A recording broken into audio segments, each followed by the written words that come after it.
بسم اللہ الرحمن الرحیم۔ آٹھویں چیز جس سے ایک انسان کلمہ لا الہ الا اللہ کا اقرار کرنے کے بعد بھی دائرہ اسلام سے خارج ہو سکتا ہے، اس کا یہ کلمہ ختم ہو سکتا ہے، وہ ہے موالات الکفار والمشرکین ومعاونتہم علی المسلمین۔ کفار و مشرکین کے ساتھ دوستی رکھنا اور مسلمانوں کے خلاف کفار و مشرکین کی مدد کرنا۔ اگر کوئی شخص کلمہ لا الہ الا اللہ کا اقرار کرتا ہے لیکن ساتھ میں کفار و مشرکین کے ساتھ دوستی رکھتا ہے یا مسلمانوں کے خلاف کفار و مشرکین کی مدد کرتا ہے تو اس کا یہ عمل اسے دائرہ اسلام سے خارج کر دے گا۔ لیکن کیا علی الاطلاق اسے دائرہ اسلام سے خارج کر دے گا؟ اگر کسی مسلمان نے کسی کافر کے ساتھ دوستی رکھی تو، یا کسی مسلمان نے کسی کافر کی مدد کی کسی مسلمان کے خلاف، تو کیا اس وجہ سے علی الاطلاق وہ دائرہ اسلام سے خارج ہو جائے گا؟ معاملہ ایسا نہیں ہے، بلکہ اس بارے میں تفصیل ہے۔ وہ تفصیل کیا ہے اور اس کی دلیل کیا ہے؟ امام بخاری رحمہ اللہ نے کتاب المغازی میں صحیح بخاری کے اندر غزوہ بدر کا قصہ ذکر کرتے ہوئے اور اس کی فضیلت ذکر کرتے ہوئے حاطب بن ابی بلتع رضی اللہ تعالیٰ عنہ کا قصہ ذکر کیا ہے کہ اللہ کے رسول صلی اللہ علیہ وسلم نے علی رضی اللہ تعالیٰ عنہ کو اور ان کے ساتھ بعض صحابہ اکرام کو حکم دیا، بھیجا کہ ایک خاتون مکہ کے راستے میں ہے جس کے پاس ایک لیٹر ہے، ایک خط ہے، آپ جلدی سے جائیں اور روضہ خاخ نامی جگہ پر وہ خاتون آپ کو مل جائے گی، اسے جا کر پکڑیں اور اس کے پاس جو خط ہو، جو لیٹر ہو، اسے لے آئیں۔ صحابہ اکرام فوراً نکلے اور روضہ خاک پر جا کر اس خاتون کو پکڑ لیے۔ انہوں نے اس خاتون سے کہا کہ آپ کے پاس کوئی لیٹر ہے وہ ہمارے حوالے کر دیں۔ اس نے انکار کیا کہ میرے پاس کوئی لیٹر نہیں۔ انہوں نے تلاشی لی اور کوئی خط نہیں ملا، کوئی لیٹر ملا نہیں۔ صحابہ اکرام نے کہا کہ دیکھیں اللہ کے رسول نے ہمیں کہا ہے کہ آپ کے پاس لیٹر ہے، ہمیں ذرہ برابر کوئی شک نہیں ہے اس بارے میں کہ آپ کے پاس لیٹر موجود ہے، یقین ہے کہ آپ کے پاس لیٹر موجود ہے، کیونکہ اللہ کے رسول نے خبر دی ہے۔ یہ ممکن ہی نہیں کہ اللہ کے رسول نے خبر دی ہو اور یہ خبر غلط ثابت ہو جائے، اسے یقین کہتے ہیں۔ ابھی ہم نے کلمہ لا الہ الا اللہ کے شروط میں سے ایک شرط یہ ذکر کیا تھا کہ یقین کا ہونا ضروری ہے۔ تو یقین کسے کہتے ہیں؟ آپ اس واقعے سے اندازہ لگا سکتے ہیں کہ اللہ رب العالمین نے خبر دی ہے، اس کے رسول نے خبر دی ہے، تو اس کا ہونا یقینی ہے، شک کی کہیں گنجائش ہی نہیں ہے۔ صحابہ اکرام نے کیا کہا؟ یا تو آسانی کے ساتھ یہ لیٹر ہمارے حوالے کر دیں یا پھر ہم آپ کو ننگا کر دیں گے۔ جب وہ خاتون سمجھ گئی کہ اس کے علاوہ کوئی چارہ نہیں تو پھر جہاں چھپا رکھی تھی وہاں سے اس لیٹر کو نکالا، صحابہ اکرام کے حوالے کیا۔ جیسے یہ لیٹر انہیں ملا، یہ فوراً اللہ کے رسول کے پاس لے کر حاضر ہوئے۔ دیکھا کہ یہ لیٹر حاطب بن ابی بلتع رضی اللہ تعالیٰ عنہ کی طرف سے قریش کے لیے ہے، مکہ کے کفار کے لیے ہے۔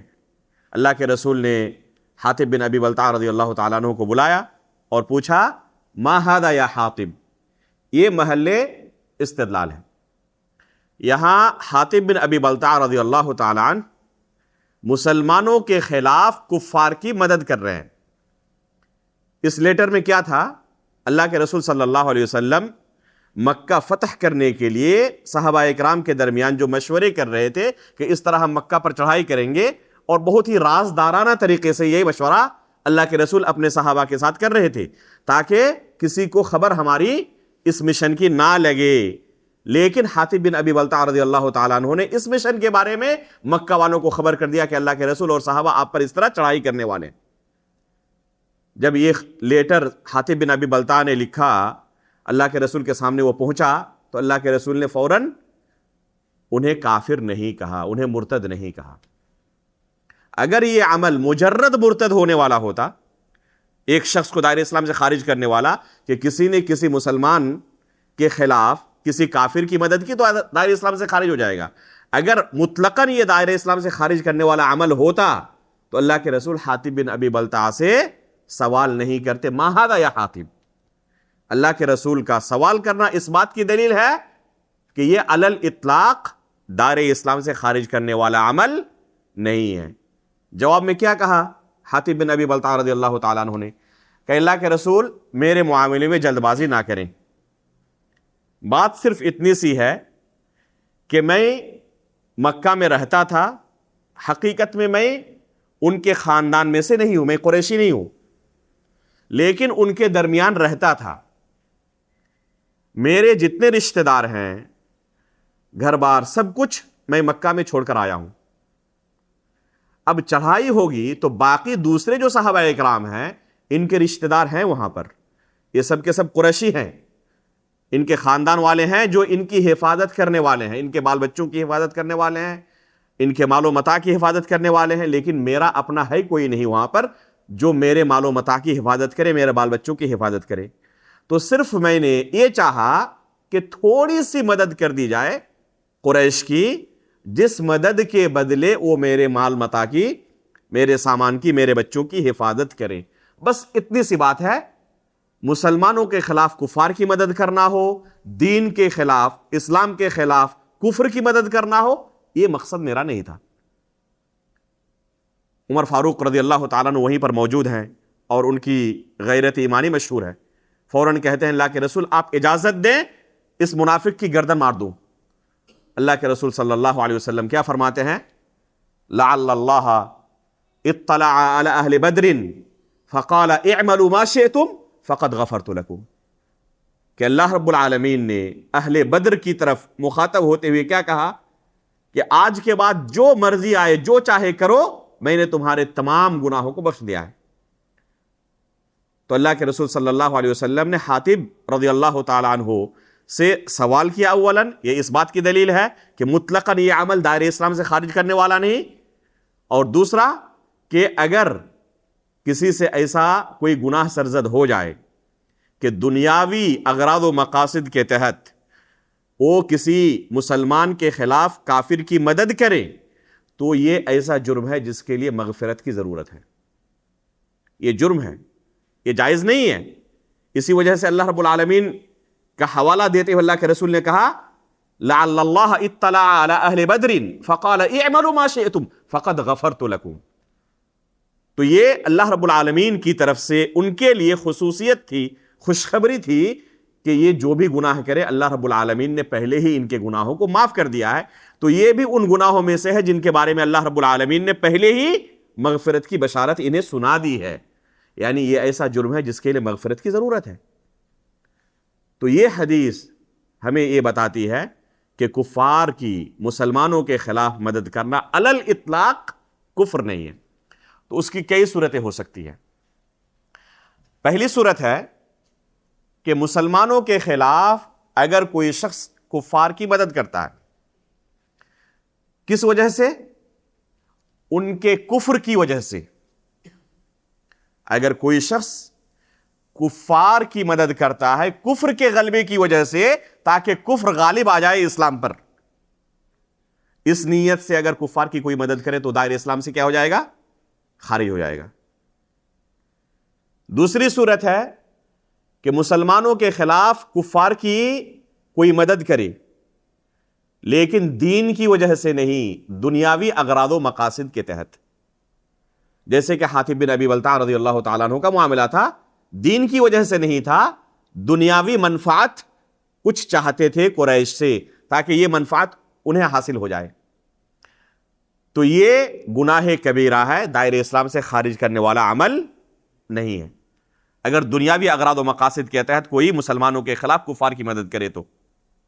تیسری صورت ہے کہ مسلمانوں کی مصلحت کی بنا پر، اسلام اور مسلمانوں کی مصلحت کی بنا پر کسی خاص مسلمان کے خلاف کسی کافر کی مدد کی جائے تو یہ جائز ہے، یہ گناہ نہیں ہے۔ یہ جائز ہے. مثلا کوئی دہشت گرد ہے, ٹھیک ہے, اب اس کو سزا دینا ضروری ہے, لیکن اسے پکڑ نہیں پا رہے ہیں, تو اس کے خلاف اگر کسی کافر کی مدد لی جائے, کسی غیر مسلم کی مدد لی جائے, تاکہ اس کے ظلم و ستم سے مسلمانوں کو محفوظ رکھا جائے, یہ عمل جائز ہے, اس میں کوئی حرج نہیں ہے.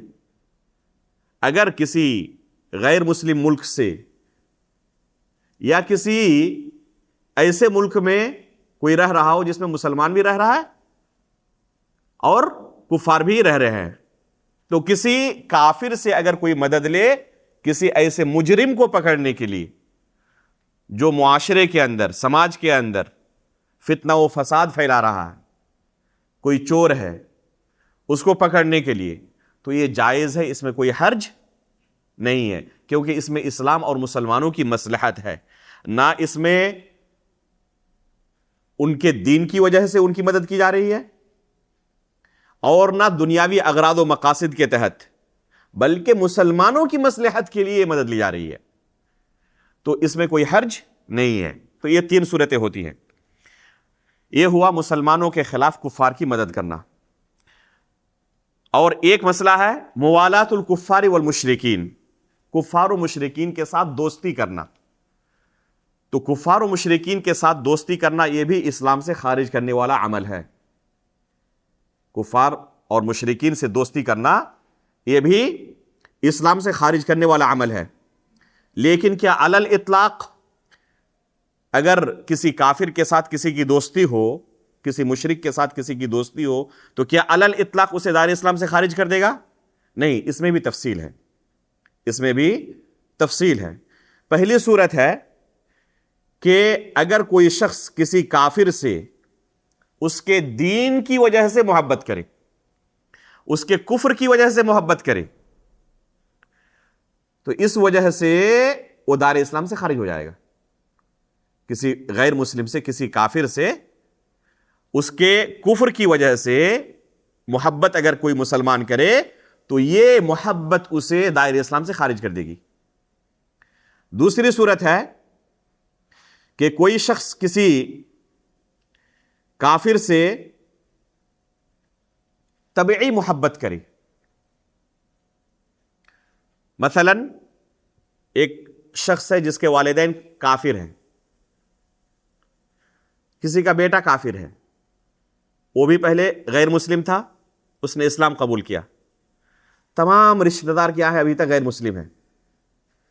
ایک والد سے, والدہ سے, بیٹے سے اور دوسرے رشتہ داروں سے جو طبیعی محبت ہوتی ہے, یہ محبت اس کے دل میں بھی ہوگی.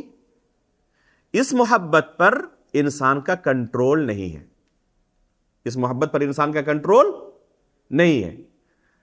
اس محبت پر انسان کا اللہ رب العالمین مواخذہ نہیں کرے گا, یہ جائز ہے. اگر کسی کافر کے ساتھ کسی کی محبت طبیعی محبت ہے جس پر انسان کا کنٹرول نہیں ہے, مثلا کسی کی بیوی اگر ہے کتابیہ میں سے, اہل کتاب سے شادی جائز ہے, یہود و نصارہ کی خواتین سے شادی جائز ہے. اب کسی نے شادی کی تو ظاہر سی بات ہے بیوی کے ساتھ جو طبیعی محبت ہوتی ہے وہ اس کی بیوی کے ساتھ اس کی بھی ہوگی. یہ محبت طبیعی ہے, اس پر انسان کا کنٹرول نہیں ہے, تو اس وجہ سے اللہ رب العالمین اس کا مواخذہ نہیں کریں گے, یہ جائز ہے. تیسری صورت ہے کسی کافر سے دنیاوی اغراض و مقاصد کے تحت کسبی محبت کرنا. طبیعی محبت نہیں جس پر انسان کا کنٹرول نہ ہو, وہ نہیں, بلکہ اس کے کسی عمل سے متاثر ہو کر, دنیاوی کسی عمل سے, دینی عمل سے اگر ہو تو کافر ہو جائے گا, لیکن اس عمل کا تعلق دین کے ساتھ نہیں ہے, اس عمل کا تعلق دنیا کے ساتھ ہے اور اس کے ساتھ قلبی محبت ہے. تو جس طرح عمل القلب کی وجہ سے انسان کو اگر نیکی والا عمل ہے, تو جیسے کسی مومن سے کسی کی محبت ہو, کسی عالم دین سے محبت ہو, اللہ اور اس کے رسول سے محبت ہو, تو اس بنا پر اسے نیکی ملے گی نہیں ملے گی؟ یہ دل کا عمل ہے. تو اسی طرح اگر کسی کافر سے محبت ہو دنیاوی اغراض و مقاصد کے تحت، اس کی کوئی چیز بہت اچھی لگتی ہے اس لیے اس سے محبت ہے، اس کے فلاں اخلاق بڑے پیارے ہیں، اس وجہ سے اس سے ہمیں محبت ہے، تو یہ کسبی محبت ہے، طبیعی محبت نہیں ہے. اس کسبی محبت پر جو کہ عمل القلب ہے، دل کا عمل ہے، یہ جرم ہے اور یہ حرام ہے، یہ جائز نہیں ہے. اس وجہ سے اگر کوئی شخص محبت کرتا ہے کسی کافر سے کہ اس کے فلاں اعمال بڑے اچھے ہیں اس لیے میری اس سے محبت ہے، تو یہ محبت عمل القلب ہے، دل کا عمل ہے، اور اس دل کے عمل پر اس کا مواخذہ ہوگا، یہ جائز نہیں ہے. البتہ یہ عمل اسے دائرہ اسلام سے خارج نہیں کرے گا، یہ ناجائز ہی رہے گا. بس دلیل کیا ہے کہ ایک انسان اس وجہ سے دائرہ اسلام سے خارج ہو سکتا ہے؟ اللہ رب العالمین کا ارشاد ہے، یا ایھا الذین آمنوا لا تتخذوا اليهود والنصارى اولیاء بعضهم اولیاء بعض ومن يتولهم منکم فانه منهم. اللہ رب العالمین نے یہود و نصارہ کے متعلق کہا کہ ان میں سے اگر کسی کے ساتھ کسی مسلمان نے محبت کی فانه منهم، تو اس کا شمار بھی انہی کے ساتھ ہے. آگے اللہ رب العالمین نے کہا دوسری آیت میں، لا يتخذ المؤمنون الكافرين اولیاء من دون المؤمنین ومن يفعل ذلك فليس من الله في شيء الا ان تتقوا منهم تقاه ويحذركم الله نفسه والى الله المصير. اس آیت میں اللہ رب العالمین نے مؤمنوں کو تنبیہ کی اور کہا کہ مؤمنین یہ کفار کو اپنا دوست نہ بنائیں، صرف مؤمنین کو ہی اپنا دوست بنائیں. ومن يفعل ذلك، اگر کوئی شخص کسی کافر سے دوستی کرتا ہے، فلیس من اللہ فی شیء، تو اللہ رب العالمین کے پاس اس کا کوئی بھی حصہ باقی نہیں ہے، وہ شخص دائرہ اسلام سے خارج ہو جائے گا. لیکن اس تفصیل کو ذہن میں رکھنا ضروری ہے. سلف صالحین نے تمام نصوص کو اس باب کے اندر جو وارد ہیں جمع کرنے کے بعد یہ تفصیل بیان کی ہے کہ اگر دین کی وجہ سے دوستی رکھتا ہے تب دائرہ اسلام سے خارج ہوگا. قلبی دوستی، طبیعی دوستی جس پر انسان کا کنٹرول نہیں، جیسے کہ والدین سے ہوتی ہے، اس پر مواخذہ نہیں ہوگا. اور دنیاوی اغراض و مقاصد کے تحت اگر دوستی رکھتا ہے جو کہ دل کا عمل ہے تو اس پر اس کا مواخذہ ہوگا، جائز نہیں. یہ تفصیل اگر ہے تو اس تفصیل کو سامنے رکھتے ہوئے کیا پتا چلا کہ اگر دین کی وجہ سے محبت ہو، دوستی ہو، تو یہ شخص دائرہ اسلام سے خارج ہو جائے گا. تو یہ 8ویں چیز ہے جو ایک انسان کو دائرہ اسلام سے خارج کر سکتی ہے.